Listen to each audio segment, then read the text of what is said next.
ఓం శ్రీ విఘ్నేశ్వరాయ నమః. జిఎన్ఆర్ శ్రీరామ రక్ష గృహవాస్తు YouTube channel ప్రేక్షకులందరికీ కూడా నా యొక్క నమస్కారములు. నేను మీ Nagaraju, MSc maths BEd. I'm a vastu researcher. నేను గృహవాస్తులను చూస్తూ ఉంటాను. ఈరోజు మనం చెప్పుకోబోయేటువంటి టాపిక్ ఏంటయ్యా అంటే ధనవర్గు భూమి. సో ఈరోజు మనం చెప్పుకోబోయేటువంటి టాపిక్ ధనవర్గు భూమి. మరి ఈ యొక్క ధనవర్గు భూమి అంటే ఏమిటయ్యా అంటే ఉత్తరపు వీధి లేదా నీచ స్థలము కలిగినటువంటి భూమినే ధనవర్గు భూమి అని అంటారు. ఫర్ ఎగ్జాంపుల్ ఇక్కడ మ్యాప్లో చూపించినటువంటి విధంగా ఇది భూమి అనుకుందాం. ఈ భూమికి ఇది తూర్పు, ఇది పడమర, ఇది ఉత్తర, ఇది దక్షిణం. మరి భూమికి మనం చెప్పుకున్నటువంటి ఏంటి, ఉత్తర వీధి లేదా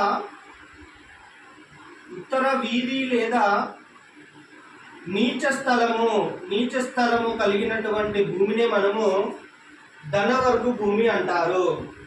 మరి ఇక్కడ నీచ స్థలం అంటున్నారు. మరి నీచ స్థలం అంటే ఏమిటి అంటే బలహీనమైనటువంటి భూమి లేదా చాలా పల్లంగా ఉన్నటువంటి భూమినే మనము నీచ స్థలం అని చెప్పుకోవచ్చు, లేదా వీధి అని కూడా చెప్పుకోవచ్చును.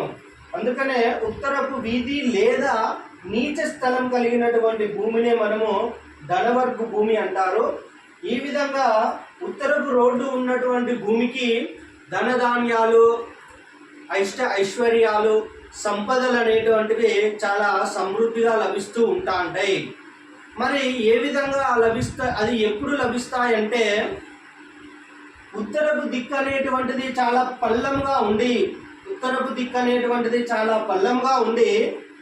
ఈ దక్షిణ, పడమర, ఈ యొక్క ఆగ్నేయ, ఈ యొక్క వాయువ్య భాగాలు అనేటువంటివి ఉచ్చ భూములను కలిగి ఉన్నప్పుడు, మరి ఉచ్చ భూములు అంటే అర్థం ఏమిటయ్యా అంటే ఉచ్చ భూములు అంటే బలమైనటువంటి భూములు అనేటువంటివి ఉండాలి. అంటే ఎటువంటి నీటి ప్రవాహాలు కానీ, ఎటువంటి కుంటలు కానీ, ఎటువంటి అంటే ఇక్కడ డౌన్గా ఉండేటువంటి భూములు కాకుండా ఉండాలి. అప్పుడే ఇది మనకు యోగిస్తూ ఉంటుంది. అంటే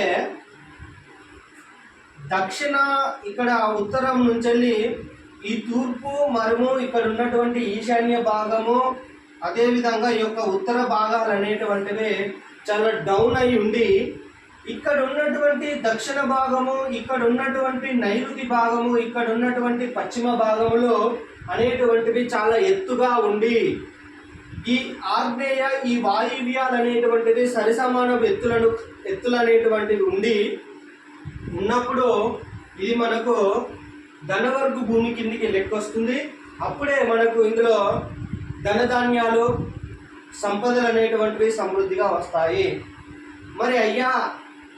మరి మాకు ఉత్తరపు రోడ్డే ఉంది, కానీ మాకు ఎటువంటి ధన సంపదలు అనేటువంటివి రావట్లేదు, మాకు చాలా ఆర్థిక ఇబ్బందులు అనేటువంటివి ఉంటున్నాయి అనేటువంటి డౌట్ మీకు వస్తే, ఎప్పుడైతే భూమికి లేదా ఇంటి యొక్క బేస్మెంట్ కంటే ఈ యొక్క ఉత్తరపు రోడ్డు అనేటువంటిది హైట్ అయినప్పుడు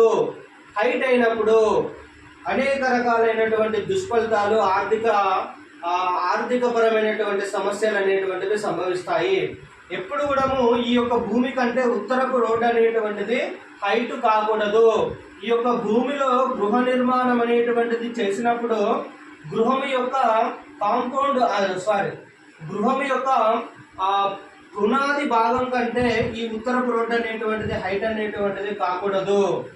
అదేవిధంగా ఇక్కడ ఉన్నటువంటి దక్షిణ, నైరుతి, పశ్చిమ, ఈ ఆగ్నేయ, ఈ వాయువ్య భాగాలు అనేటువంటివి చాలా ఎత్తుగా ఉండాలి. ఈ ఆగ్నేయ వాయువ్యాల కంటే ఈ దక్షిణ, నైరుతి, పశ్చిమ భాగాలు అనేటువంటివి మరింత హైట్గా ఉండాలి. ఎప్పుడు కానీ ఈ యొక్క ఉత్తరపు రోడ్డు అనేటువంటిది ఈ యొక్క భూమి కంటే చాలా డౌన్ గా ఉండాలి. అదే విధంగా ఇక్కడ ఉన్నటువంటి తూర్పు రోడ్డు కూడా చాలా డౌన్ అయి ఉండాలి.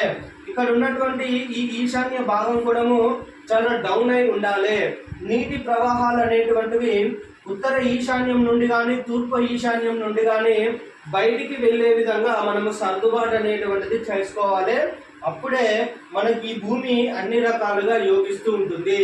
ఎప్పుడైతే ఈ ఉత్తరము ఈ తూర్పు అనేటువంటిది హైట్ అయ్యి ఈ ఈశాన్య భాగం అనేటువంటిది హైట్ అయ్యి మిగతా ఈ దక్షిణ నైరుతి ఈ యొక్క పశ్చిమ భాగంలో ఈ ఆగ్నేయ వాయువ్య భాగములు అనేటువంటివి డౌన్ అవుతాయో అప్పుడు అనేక రకాలైనటువంటి ఆర్థిక ఇబ్బందులు అనేటువంటివి సంభవిస్తాయి.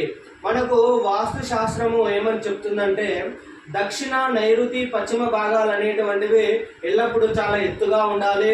అంటే మనకు చుట్టూ ఉన్నటువంటి పరిసర వాస్తును కనుక పరిశీలించుకున్నట్లయితే అవి చుట్టూ కూడా ఉన్నటువంటి పరిసర వాస్తును పరిశీలించుకున్నట్లయితే ఈ దక్షిణ నైరుతి పశ్చిమ భాగాలు అనేటువంటివి చాలా హైట్గా ఉండాలి.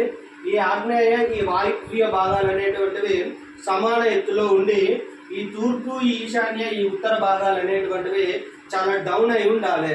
అప్పుడే మనకు అన్ని విధాలుగా యోగిస్తూ ఉంటాయి. వాస్తు శాస్త్రం చెప్పేది కూడా అదే. మరి మాకు ఉత్తరపు రోడ్డు ఉంది, మాకు ఇవన్నీ లేవు, మాకేం సంపదలు రావట్లేదు అని అంటే ఉత్తరపు రోడ్డు కూడా డౌన్ అయ్యే ఉంది కానీ మాకు ఏం సంపదలు రావట్లేదు అంటే ఆటోమేటిక్గా మీ ఇంటికి దక్షిణము నైరుతి పశ్చిమ భాగాలు కూడా డౌన్ అయ్యే ఉంటాయి. అందుకనే మనము చుట్టూ ఉన్నటువంటి పరిసర వాస్తువును కూడా లెక్కలోకి తీసుకోవాలి. నేను వీడియోలో చెప్పాను, దక్షిణ భాగం అనేటువంటిది ఒకవేళ దక్షిణ భాగము డౌన్ అయి ఉంటే ఆడవారి పైన అత్యధిక ప్రభావాన్ని చూపుతూ ఉంటుంది. ఇక్కడ ఉన్నటువంటి యొక్క పశ్చిమ భాగం అనేటువంటిది కూడా డౌన్ అయి ఉంటే మగవారి పైన అత్యధిక ప్రభావాన్ని చూపుతూ ఉంటుంది. ఎల్లప్పుడు కానీ గృహమునకు కానీ గృహస్థలమునకు కానీ పశ్చిమ దక్షిణ భాగాలు అనేటువంటివి నైరుతి భాగాలు అనేటువంటివి పల్లమై మీన్స్ డౌన్ అయి ఉండరాదు. ఇవి ఎప్పుడు కానీ ఉన్నతి అంటే మెరక ఉన్నతి అంటే ఎత్తుగానే ఉండాలి. ఎత్తుగానే ఉన్నప్పుడు మాత్రమే మనకు అన్ని విధాలుగా యోగిస్తూ ఉంటుంది. సో మనము తూర్పు వీధి లేదా నీచ స్థలం కలిగినటువంటి భూమిని మనము ధనవర్గు భూమి అని చెప్పుకున్నాము. ఇది అనేక రకాలైనటువంటి సంపదలను ధనధాన్యాలను మనకు ఇస్తూ ఉంటుంది. సో ఇటువంటి భూములు ఇటువంటి రోడ్లు ఉన్నటువంటి భూమి కూడా వాస్తు శాస్త్రపరంగా ఉన్నట్లయితే అన్ని విధాలుగా యోగిస్తూ ఉంటుంది. నెక్స్ట్ రేపు కన్యావర్గ భూమి గురించి రేపు మనము వివరంగా తెలుసుకుందాము.